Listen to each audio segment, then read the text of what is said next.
This question note strategy is the only thing you should be using when you're taking notes for classes. This is what most people do. They either outline their notes, they do a stupid Cornell note taking system, or they don't even bother taking notes in the first place.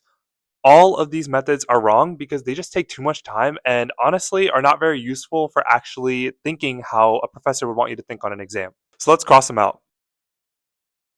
Okay, so how does the question note strategy actually work? First, you're going to write down the big question that's related to whatever the topic of the lecture or the sub lecture is. So in this case, I wrote down what is the role of the mitochondria. And you can usually get these questions from your learning outcomes or whatever materials a professor gives you before they start presenting. So take advantage of those to make these questions before you even start class. You basically add as many details as you need to answer the question. And then after, when you're reviewing for the exam, all you have to do is look at these big questions and you'll have a major idea of like what the big concepts are. So this is super useful because you can do active recall on these questions up here. These can be your big concept questions where you can ask yourself when you're studying for the exam, what is the role of the mitochondria? And you can go from memory and try to list out all of these answers right here and see if you're able to get the right answers. Basically, this will narrow down what you need to know for the exam by only focusing on the major concepts with small amounts of detail here and there.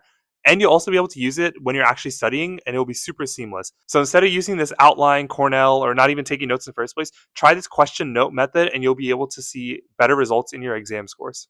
And follow for more unconventional pre-med advice.